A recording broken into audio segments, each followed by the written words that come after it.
Star kitchen LK. සුබ දවසක් ඔයාලට. අද මං අරන් ආවේ මෂ්රූම් ෆ්‍රයිඩ් රයිස් එකක් හදාගන්න හැටි. මෂ්රූම් කියන්නේ වෙජිටේරියන්ස්ලාගේ ප්‍රියතම කෑමක් නේ. ඒ නිසා මම හිතුවා මෂ්රූම් ෆ්‍රයිඩ් රයිස් එකක් හදාගන්න හැටි පෙන්වන්න ඕනේ කියලා. මස් මාළු මොනවත් ගෙදර නැති දවසකට උනත් අපිට මේ ෆ්‍රයිඩ් රයිස් එක රසට හදාගන්න පුළුවන්. එහෙනම් අපි වීඩියෝ එක පැත්තට යමු. අද මම මේ මෂ්රූම් ෆ්‍රයිඩ් රයිස් එක හදාගන්න කීරි සම්බා තමයි අරන් තියෙන්නේ. ඕගලන්ට බාස්මති හරි මුතු සම්බා වලින් උනත් මේ ෆ්‍රයිඩ් රයිස් එක හදාගන්න පුළුවන්. ඒ වගේම මම අද ඔයිස්ටර් මෂ්රූම් තමයි අරන් තියෙන්නේ. ඕගලන්ට බටන් මෂ්රූම්, ඇබලොන් මෂ්රූම් වගේ ඕනම කැමති මෂ්රූම් වර්ගයකින් මේ ෆ්‍රයිඩ් රයිස් එක හදාගන්න පුළුවන්. මම අද එළවලු අරන් තියෙනවා. සිහිනව කපාගත් කැරට් ගෙඩියක්, ඒ වගේම සිහිනව කපාගත් ලීක්ස්, සිහිනව කපාගත් බීලුණු ගෙඩියක්, ඒ වගේම කපාගත් සුදුලුණු බික් 3-4ක්. ඊට අමතරව මම සෝයා සෝස් මේස හැඳි 2ක් අරන් තියෙනවා. ඒ වගේම තෙල් ස්වල්පයක්, බිත්තරේකුත් අරන් තියෙනවා. බිත්තර අත්‍යවශ්‍යම නැහැ. වෙජිටේරියන් කෙනෙක් ඉන්නවා නම් බිත්තර නැතු වුණත් මේක හදාගන්න පුළුවන්. ඒ වගේම ලුණු සහ ගම්මිරිස්. දැන් අපි පෑන් එකට තෙල් ටිකක් එකතු කරගෙන තෙල් ටික රත් වීගෙන එනකොට කපාගත්ත සුදුලුණු ටික එකතු කරලා සුදුලුණු ටිකත් විනාඩියක් දෙකක් වගේ වෙලාවක් ටෙම්පරාදු කරගන්න ඕනේ. මේ වෙලාවේදී ගින්දර සාමාන්‍ය මට්ටමට තියාගන්න. ඊට පස්සේ අපි මුලින්ම මෂ්රූම් ටික එකතු කරගමු.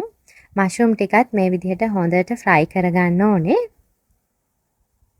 ඔයගොල්ලෝ මතක තියාගන්න මේ මෂ්රූම් ටික හොදලා පිරිසිදු කරගත්තට පස්සේ හොඳට වතුර ටික මිරිකලා ගන්න ඕනේ. තෙත ගතියක් තියාගන්න එපා. එතකොට තමයි හොඳට ෆ්‍රයි වෙන්නේ.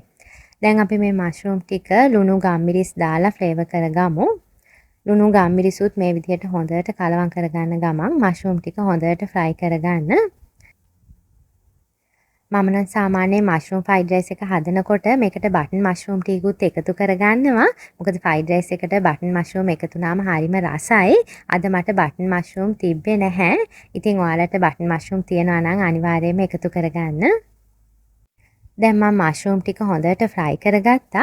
මෂ්රූම් ටික මේ විදිහට ෆ්‍රයි වුණාට පස්සේ අපි කපාගත්ත කැරට් ටිකත් එකතු කරගෙන ඒකත් කලවම් කරගන්න ගමන් ටෙම්පරාදු කරගන්න ඕනේ. කැරට් ටික ටිකක් හයිය නිසා විනාඩි 2-3ක් වගේ වෙලාවක් මැලවිගෙන එනකන් ටෙම්පරාදු කරගන්න ඕනේ. කැරට් ටික ටෙම්පරාදු වීගෙන එන අතර අපි ලීක්ස් ටිකයි බීලුණු ටිකයිත් එකතු කරලා ඒ ටිකත් හොඳට කලවම් කරගන්න ගමන් ටෙම්පරාදු කරගන්න ඕනේ. දැන් මේ මගේ එළවලු ටිකත් මැලවිගෙන ඇවිල්ලා තියෙන්නේ.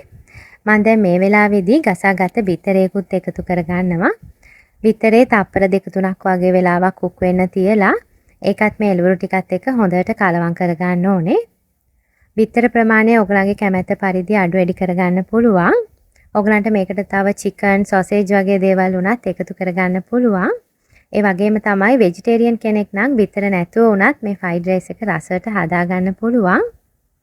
අනිත් එක තමයි ඔයගලන්ට මේ එළවලු වර්ගම ගන්න ඕනේ නැහැ. ගෝවා, බෙල් පෙපර්, ලුණු කොළ, මාළු මිරිස් ඒ වගේ එළවලු වලින් උනත් මේ ෆ්‍රයිඩ් රයිස් එක හදාගන්න පුළුවන්.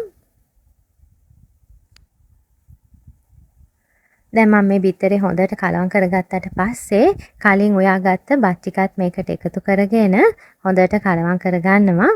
බත් ටික එකතු කරගත්තට පස්සේ ගින්දර සාමාන්‍ය මට්ටමට වඩා ටිකක් වැඩි කරලා තියාගන්න. මොකද අපි මේ බත් එක හොඳට රත් කරලා හොඳට ෆ්‍රයි කරලා ගන්න ඕනේ. එතකොට තමයි බත් එක බෙරි වෙන්නේ නැතුව ඇට වෙන් වෙලා ලස්සනට එන්නේ. මේ විදිහට හොඳට කලවම් කරගන්න ගමන් උඩයට පෙල්ල ගන්න ගමන් මේ බත් එක හොඳට ෆ්‍රයි කරගන්න ඕනේ. අපි මේක ෆ්‍රයි කරගන්න අතර සෝයා සෝස් මේස හැඳි දෙකකුත් එකතු කරගෙන ඒකත් හොඳට කලවම් කරගමු. ඔයගලන් දන්නවනේ මම කියලා තියෙනවානේ ෆ්‍රයිඩ් රයිස් එකක් හදා ගන්නකොට අපි සාමාන්‍යයෙන් බත් එක කලින් හදලා හොඳට නිවලා තමයි එකතු කරගන්න ඕනේ කියලා.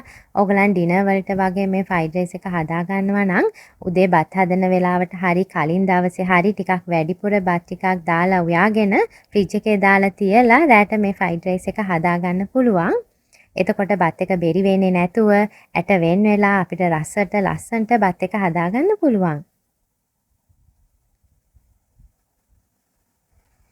මේ ෆ්‍රයිඩ් රයිස් එකේ මෂ්රූම් කෑලි හැපෙනකොට සාමාන්‍ය ෆ්‍රයිඩ් රයිස් එකකට වඩා හරිම රසයි. දැන් මම විනාඩි 10ක් වගේ වෙලාවක් මේ බත් එක හොඳට ෆ්‍රයි කරගත්තා. මම දැන් අන්තිමටම ලුණු රස, ගම්මිරිස් රස බලලා අඩුපාඩු මොනවද තියෙනවා නම් එකතු කරගන්නවා. මගේ බත් එකේ නම් කිසිම අඩුපාඩුවක් නැහැ. හරිම රසට තියෙනවා.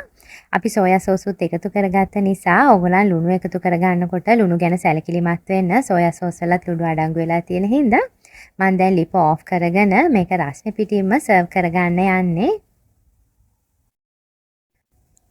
එහෙනම් ඔයාලත් අනිත් දවසේ මේ වගේ රසම රස මෂ්රූම් ෆ්‍රයිඩ් රයිස් එකක් හදලා රස බලලා මට ලයික් එකක් කමෙන්ට් එකක් දාන්න. ඒ වගේම මගේ YouTube channel එක subscribe කරලා ළඟම තියෙන bell icon එක click කරන්නත් අමතක කරන්න එපා. මම නැවතත් මේ වගේ රසවත් වීඩියෝ එකක් අරන් එනකන් ඔයාලා සතුටින් පරිස්සමින් ඉන්න. සුබ දවසක්.